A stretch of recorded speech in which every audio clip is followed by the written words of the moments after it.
Fala galera, professor Fernando na área e hoje nós vamos falar sobre a evolução da ocupação do território brasileiro. Vamos falar sobre a gênese, o início do nosso processo de industrialização. É importante dizer a vocês que o Brasil é um país de industrialização tardia.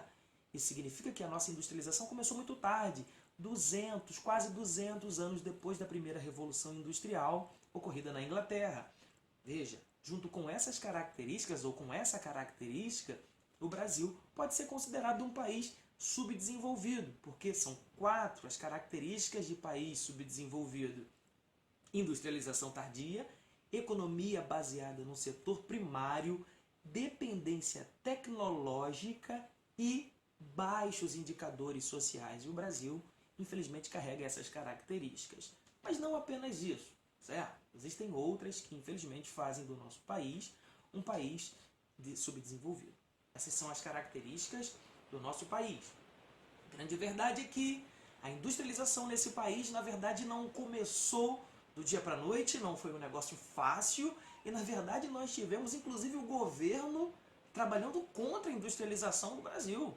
É verdade, em 1785, Dona Maria I, Dona Maria Louca, rainha de Portugal e do Império Brasileiro, lançou um alvará proibindo atividades manufatureiras no Brasil, isto é, a industrialização estava proibida no Brasil. Até porque a nossa atividade principal aqui era a agricultura, que abastecia a metrópole, e a mão de obra era mão de obra escrava. Nós fomos um dos últimos países do mundo a abolir a escravidão. Uma vergonha, essa é a verdade. Na verdade, olhando para esse contexto, a gente percebe o seguinte, que 1785, esse alvará proibindo atividades manufatureiras, ela não foi adiante durante muito tempo. Em 1808, esse alvará caiu porque a família real precisou vir para o Brasil. Só que não mudou tanta coisa assim não. Até 1822, período da nossa independência, pouca coisa mudou. A grande verdade é que algumas pequenas atividades manufatureiras foram iniciadas no Brasil durante esse período. Nós tivemos sim uma grande mudança em 1844. 1844, o ministro da Fazenda do Império Brasileiro, chamado Manuel Alves Branco, lançou uma espécie de tarifa que taxava os produtos de fora, ou seja, se a gente fosse comprar produtos que vinham de fora, seria bem mais caro. Então, esse processo favoreceu o surgimento de pequenas atividades aqui dentro do Brasil. Isso ficou chamado como tarifas Alves Branco e possibilitou o início daquilo que a gente vai chamar de industrialização. Agora, uma figura importante surgiu nesse contexto: Irineu Evangelista de Souza, mais conhecido como Barão de Mauá. Esse homem, na verdade, se tornou um grande empreendedor e, por conta das medidas da tarifa Alves Branco, que foram lançadas em 1844, ele conseguiu estabelecer, principalmente na cidade do Rio de Janeiro, um início de um processo industrial. Veja quais foram as grandes realizações do Barão de Mauá.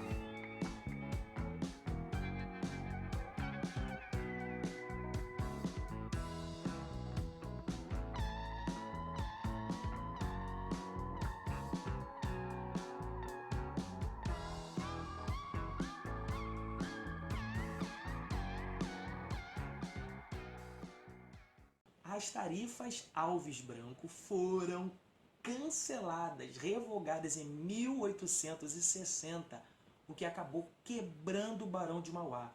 Barão de Mauá simplesmente faliu, ou seja, o governo brasileiro favoreceu com as tarifas alves brancos o surgimento de uma pequena atividade industrial e imediatamente sufocou esse processo no Brasil, revogando as tarifas e fazendo com que o nosso grande empresário da época falisse. Barão de Mauá faliu. Outras atividades foram também importantes. Em 1850, duas grandes leis foram colocadas. Primeiro, a Lei Eusébio de Queiroz. Essa lei proibia o tráfico negreiro, o tráfico de escravos. E também tivemos o que ficou conhecido como Código Comercial, que regulamentava as atividades comerciais no Brasil.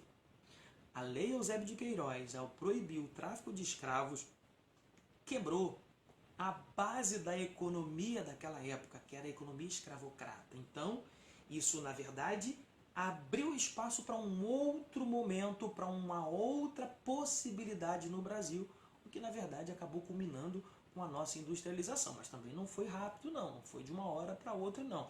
Esse país fez muita força para não abrir mão da escravidão. É importante relembrar para vocês que o Brasil tinha o que nós vamos chamar de economia de arquipélago, ou seja, algumas atividades que eram desempenhadas ao longo do tempo em algumas regiões e que eram as atividades mais importantes da economia do Brasil. Eu falei isso num vídeo anterior.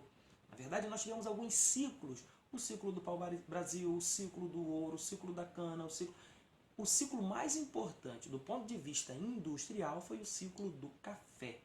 E nesse processo do ciclo do café, duas cidades se mostraram muito importantes, duas cidades sobressaíram.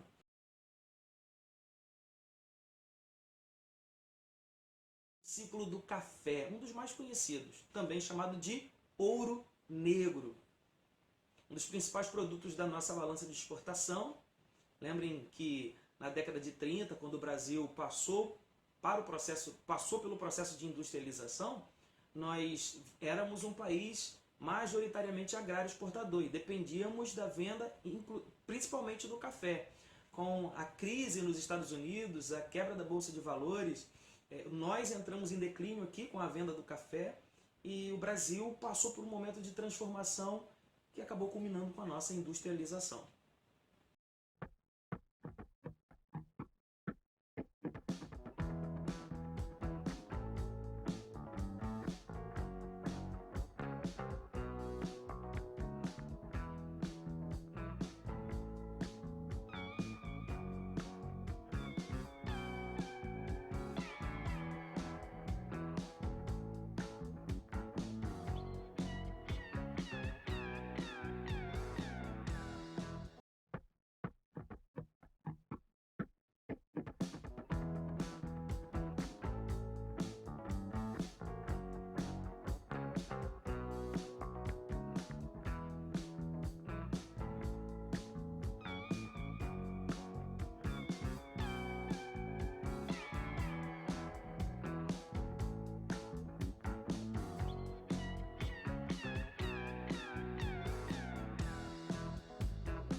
As atividades industriais no Brasil se concentraram inicialmente na cidade do Rio de Janeiro. Já tinha falado para vocês que Barão de Mauá tinha construído toda uma estrutura, uma infraestrutura e acabou quebrando por conta da questão do encerramento das tarifas alves branco.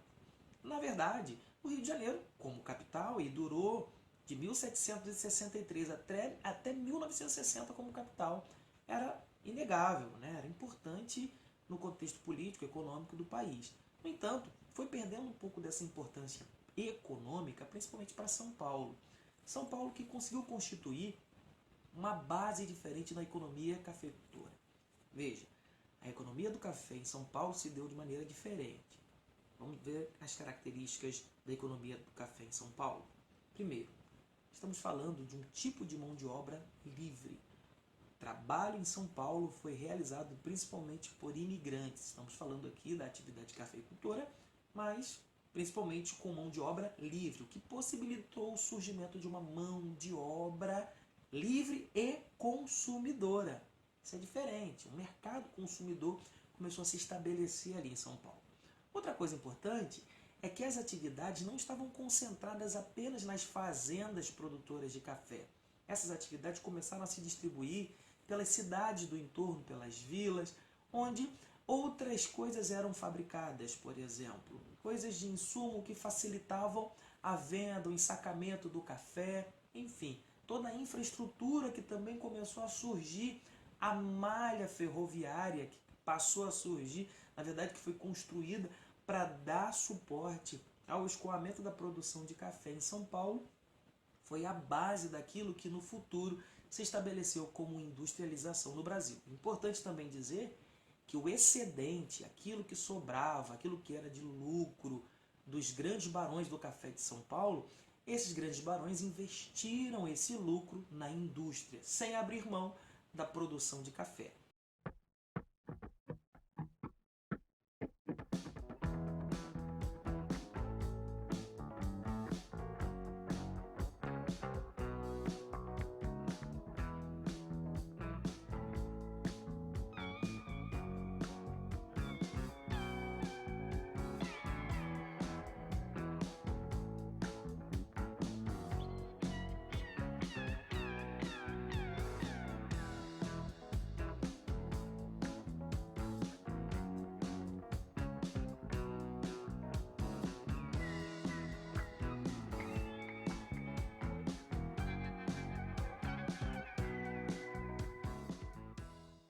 A grande verdade é que o Brasil teve uma grande mudança de rumo em 1930.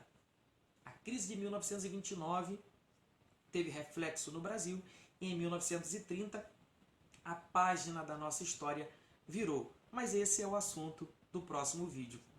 Um forte abraço e até a próxima.